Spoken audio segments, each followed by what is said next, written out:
Assalamualaikum, salam sharing aja. Kembali lagi bersama saya di Talk Aja. Kali ini saya mau berbincang-bincang nih sama sharing dengan salah satu desainer terkenal yang namanya Poppy Amalia Putri. Belum terkenal. Belum terkenal? Kan belum dikenalin mau udah ngomong aja. Iya, benar. Iya. Coba gimana Mbak? Hai. Manggil Mbak apa?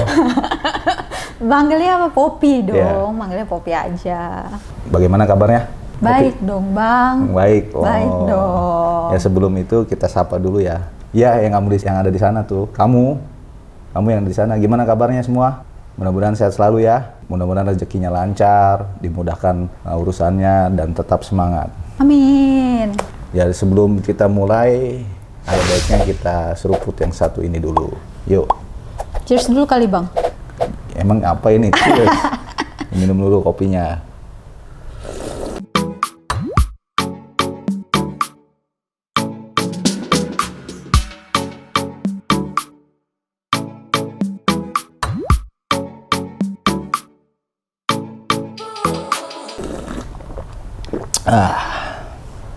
Mantep nih kopinya.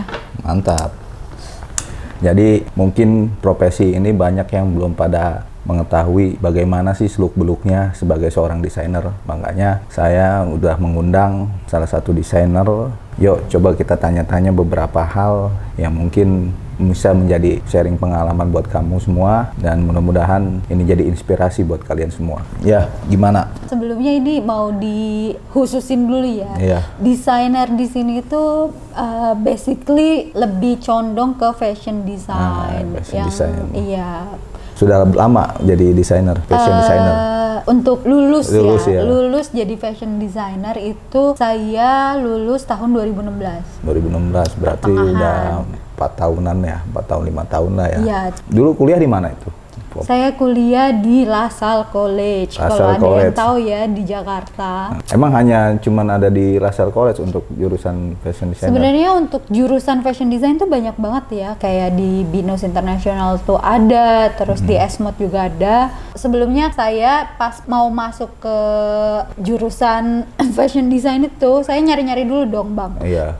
Saya nyari tuh di BINUS Internasional lebih tepatnya. Terus saya Esmod, terus Bunka juga ada, LaSalle. Itu yang swasta semua ya. Ada tata busana juga pada saat itu saya tahu tuh di UNJ. Tapi kalau saya pribadi kenapa condong ke LaSalle?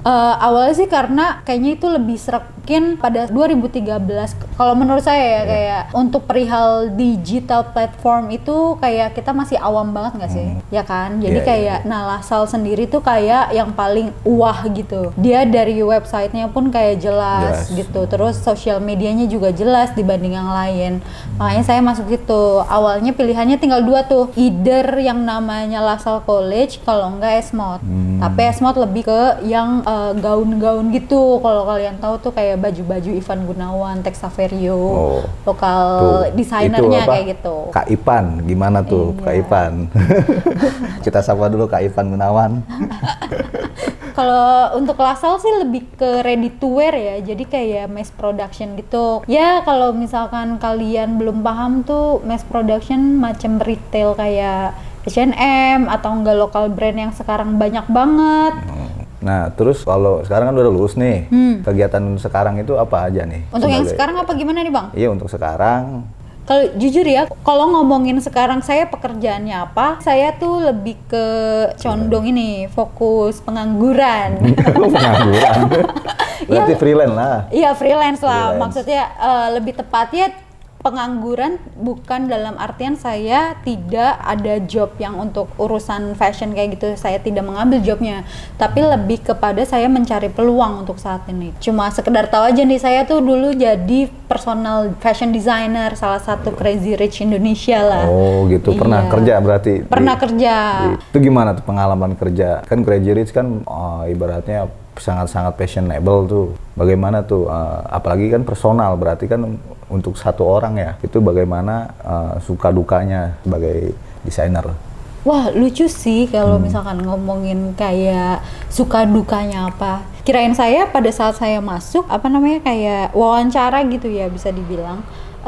interview ya? Iya, interview gitu. Saya interview tuh di company-nya dia, Iya. bukan kayak langsung direct, mungkin kayak personal asistennya dia Iya. tiba-tiba jadi personal fashion design, tapi lebih tepatnya saya ada HRD-nya lah, pokoknya company, bener-bener company ya. Kirain saya enak gitu kerjanya. Awalnya sih saya mikir, wah jadi personal fashion design nih, artinya adalah apa yang dia butuhkan atau enggak dia pengen bikin sesuatu langsung ke saya. Iya. Tapi ternyata adalah wah, asal ini Wah, apa nih? wah, pokoknya gitu nih. Jadi tuh saya tuh harus yang namanya personal designer dia. Saya bukan yang namanya buat karya sebagai saya ngedesain, Bang. Oh, begitu. Ngedesain kayak misalkan model baju kayak gimana. Iya. Saya nggak kayak gitu. Terus lebih ke arah apa?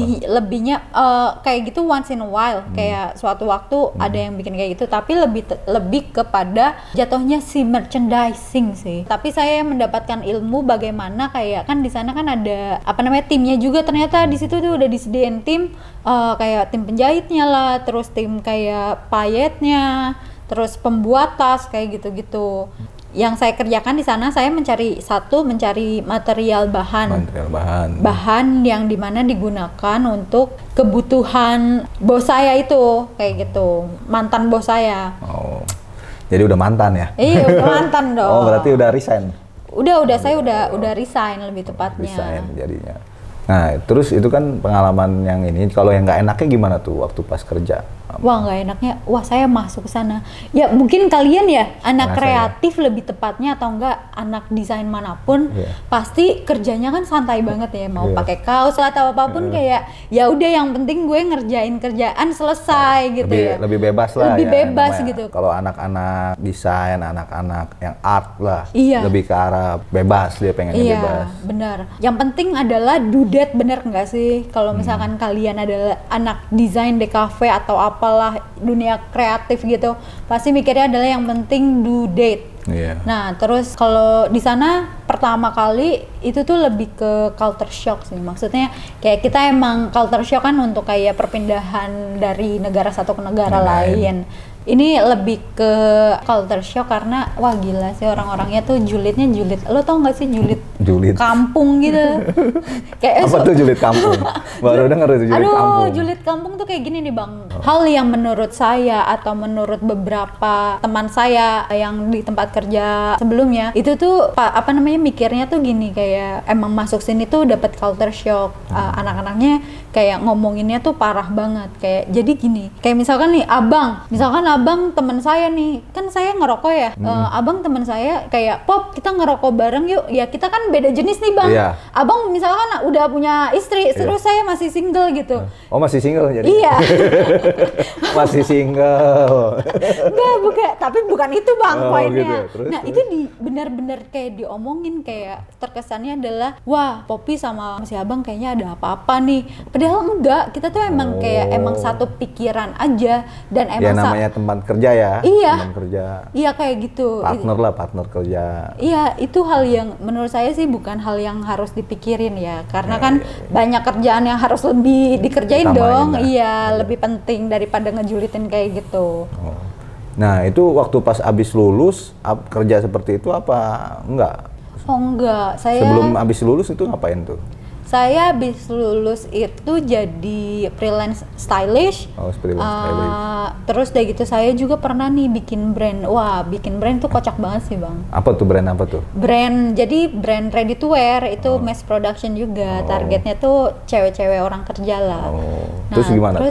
Nah, yang bikin kocaknya itu, yang paling epicnya itu karena saya itu bikin brand berempat sama teman-teman kuliah. Nah, lucunya adalah di antara 4 orang yang kita ini, kita nggak ada yang namanya jurusan bisnis. Kita semua desain. Yang basicnya itu kalau di kuliah itu ya produksi ngerjainnya.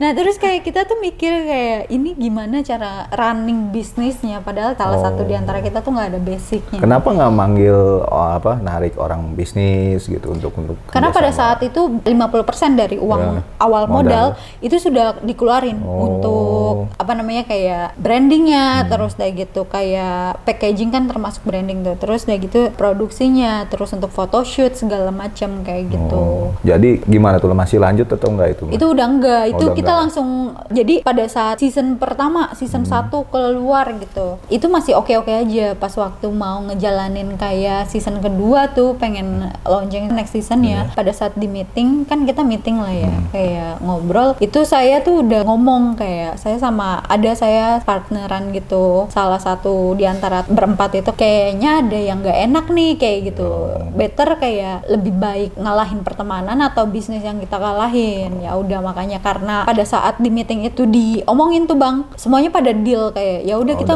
udah selesai. iya udah selesai di sini aja kayak gitu. Berarti nggak berhasilnya karena marketing berarti. Iya, marketing pada saat tuh, itu. buat kamu semua, jadi sebelum bikin produk, intinya harus memikirkan dulu pasar, marketingnya, bagaimana cara memasarkan produk, karena memang kebanyakan orang itu memikirkan produknya dulu, baru memikirkan marketingnya. Ya, betul. Seharusnya di awal dulu juga kita memikirkan produksi, oke, tapi harus memikirkan juga marketingnya supaya berjalan. Ya, benar. Itu salah satu inspirasi juga nih, sharing pengalaman juga nih. Jadi jangan sampai kita salah langkah. Ya makanya dari situ saya kayak mikir, nah ini juga ada kayak proyekan gitu buat kayak pengen, adalah proyek gitulah, masih rahasia. Oh gitu, proyek rahasia. Iya, proyek rahasia. Oke. Itu lebih ke saya takut sih, untuk memulainya tuh saya takut karena modal udah gede dikeluarin tapi ternyata sia-sia. Yeah. Makanya untuk saat ini sih saya pelan-pelan dulu sih, lebih tepatnya kayak nyari orang yang tepat buat diajakin partner atau apa kayak gitu.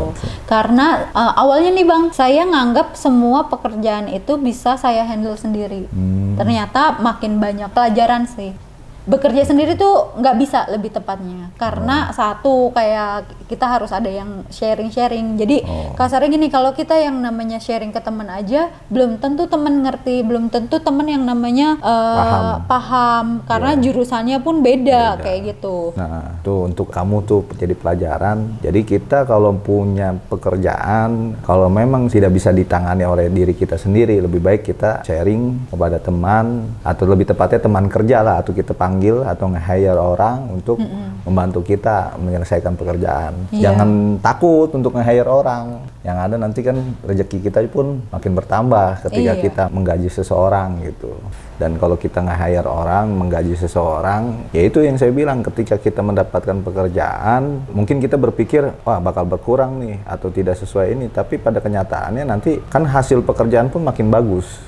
Ketika makin bagus, berarti kita nantinya dipercaya sama orang. Iya, betul. Nah kalau udah dipercaya sama orang, rezeki ke depannya makin banyak gitu. Ini jadi satu buah pengalaman yang mungkin sangat bagus nih. Nah kalau menurut Poppy, semua orang itu bisa nggak berkecimpung di dunia fashion? Kalau menurut saya sih, untuk dari kayak luar, maksudnya di luar kayak tiba-tiba ada orang kayak pengen terjun gitu ya di dunia fashion, sebenarnya belajar otodidak satu bisa. Oh, otodidak bisa. Karena kayak untuk peluang mempunyai bisnis di fashion itu sangat mudah banget sih, apalagi kalau misalkan kalian yang kenal akan influencer atau apa, mungkin juga kan kalau seperti itu, saya sih menganggapnya adalah karena influencer itu kan orang yang men-influence sesuatu kan. Terus udah gitu ditambah kayak dari endorsean, terus kayak ngelihat baju A, B, C, D dari brand, macam-macam brand. Harusnya sih udah paham sih. Terus udah gitu kan sekarang ada satu platform yang dimana orang tuh bisa search di sana tuh kayak kalian nyari apa, kayak yang estetik atau apa kayak gitu. Nah, kalau untuk peluang usahanya, peluang usaha di fashion designer ke depannya nih, kan mungkin siapa tahu dari teman-teman kita nih pengen jadi fashion designer juga nih, apakah terbuka lebar ke depannya atau makin sempit nantinya ruang lingkupnya fashion designer tuh? Satu sih pertanyaan saya, apakah kalian mau jadi seorang fashion designer atau pemilik bisnis baju? Iya. Itu beda, karena fashion designer, yang menurut saya fashion designer itu lebih kepada emang dia nge-create sesuatu yang tiba-tiba nanti dia tuh bisa menjadi kayak apa namanya, karya. Jadi kayak misalkan kayak baju made to measure, artian adalah kayak kalian bikin kebaya. Nah itu bisa disebut fashion designer. Tapi kalau seandainya untuk bikin brand, kalau kalian fokusnya ke brand ya, kalian itu bisa nge-hire fashion design. Tinggal kalian tuh lebih fokusnya adalah ke marketingnya aja sih, digital. Maininlah digital, karena sekarang kan era digital ya apa-apa. Kayak gitu. Ya, jadi kesimpulannya satu, untuk menjadi fashion designer itu bisa dibilang gampang, bisa juga dibilang susah, tergantung dari usaha kita. Yang kedua adalah tadi bisnis. Kalau bicara bisnis, kita produksi barang atau produksi produk harus memikirkan yang namanya marketing. Nah, yang ketiga adalah suka duka dari profesi ini pasti ada. Jadi contohnya adalah kerja di tempat orang yang mungkin di luar bayangan kita sebagai pekerja gitu. Jadi ya tetap semangat dan jangan mudah putus asa.